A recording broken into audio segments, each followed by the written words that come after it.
ช่วงนี้มาติดตามข่าวสารภาคภาษาอังกฤษกับ NBT World กันครับสวัสดีค่ะ and good morning and welcome to the morning edition of NBT World Brief with me, Tra Thirakalsan. Today, Thais are observing Nawamintara Maharaj Day, marking the passing of His Majesty King Bhumibol Adulyadej the Great. Citizens are invited to pay respects at the King's monument with yellow or white flowers. The Bureau of the Royal Household has set up a ceremonial area at King Rama IX Park in Dusit District, Bangkok, where people can lay flowers and garlands from 6 a.m. to 9 p.m. Citizens are encouraged to bring their own flowers for the tribute.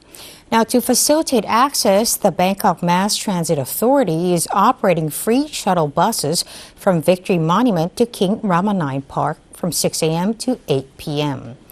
The Ministry of Transport is also providing free ferry services from Thonburi to Pratnakhon along the Wat Arun, Wat Dakhang and Tha Chang route starting at noon.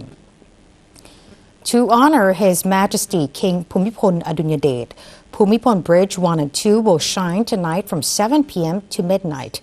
The Department of Rural Roads will illuminate the two bridges in a tribute to His Majesty's lifelong dedication to the Thai people. Constructed under His Majesty's royal initiative, the bridges symbolize His Majesty's vision of national unity and development. More landmines have been discovered in Sa Kaeo province, while 4 border districts carried out a large-scale evacuation drill to prepare for emergency situations. The Burapha Task Force has reported finding 2 additional landmines in Ban Nong Ya Kaeo.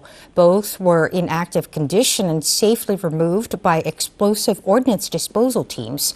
Since October 10th, a total of 5 landmines have been discovered in the area. 1st Army Area Commander Lieutenant General Warayot Leung Suwan emphasized caution, warning that more mines may remain buried. Local authorities and media have been urged to avoid restricted zones to ensure public safety while clearance operations continue. Meanwhile, a large-scale evacuation drill was conducted over the weekend in 4 border districts of Sa Kaeo province to ensure readiness in case of emergencies. The exercise took place in Kok Sung, Wattananakhon, Ta Praya, Klong Hat districts, simulating unrest scenarios in local communities. Health volunteers, local defense units, and village leaders practice assisting residents and bedridden patients to designated shelters. Provincial officials stress that the drill is not a signal of renewed conflict, but an effort to enhance coordination and preparedness among all relevant agencies. One Thai national is among the deceased hostages to be released from Gaza today as part of the first phase of a peace deal between Israel and Hamas. A senior Hamas official told AFP that the group will start freeing hostages today. The captives have been held in Gaza for more than 2 years.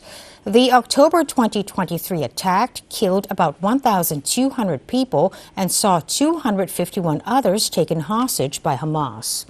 Israel responded with a large-scale military offensive that has since killed tens of thousands of Palestinians in Gaza. Earlier this month, U.S. President Donald Trump announced that Israel and Hamas had agreed to the first phase of a peace deal after days of negotiations. Under the deal, a 72-hour ceasefire began, during which Hamas must release all living hostages, followed by the return of the deceased in exchange for around 250 prisoners and 1,700 detainees from Gaza. More humanitarian aid will also be allowed into the area. One of the 25 deceased hostages is a Thai citizen. Sutisak Rintalak, a 43-year-old from Nong Khai province who worked on a plantation in Israel. He was killed in the Hamas attack, and his death was confirmed by Israeli authorities in May 2024. Sutisak had worked in Israel since 2017. As Thailand nears the end of the rainy season, 17 provinces remain inundated, affecting some 387,000 people across approximately 116,000 households. The Department of Disaster Prevention and Mitigation, or DDPM, reported that 17 provinces across Thailand remain flooded due to heavy rain and river overflows. Ayutthaya province has been hardest hit, with nearly 50,000 households affected, followed by Phichit and Suphanburi, each with almost 14,000 households impacted. In many areas, the heavy rains have not only damaged homes but also caused significant losses to farmland.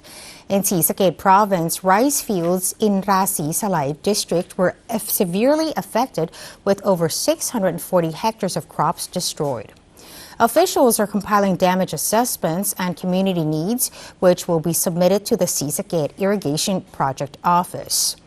Governor Anupong Sukhsomnit said the reports will help secure funding for long-term flood management projects tailored to local requirements. He stressed that effective water management must involve cooperation between local authorities, farmers, and the Irrigation Office. Measures include planting suitable crops or short-cycle plants during the dry season to help mitigate losses.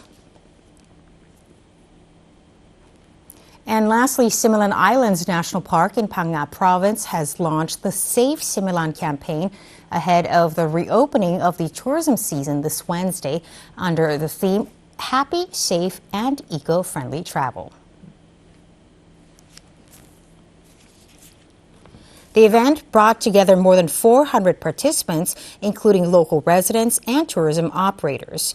It aims to raise tourism standards while preserving the natural beauty and ecological balance of the islands. Key activities included educational sessions on marine buoys, a return hermit crabs to their homes event, and the release of green sea turtle hatchlings into the Andaman Sea, all designed to promote community participation in marine conservation. The chief of Similan Islands National Park said the park is fully prepared for the new season, ensuring both visitor safety and the integrity of natural resources. He expressed appreciation to the Phang Nga Naval Base, the 3rd Naval Area Command, and all participating agencies for their support in making the campaign a success.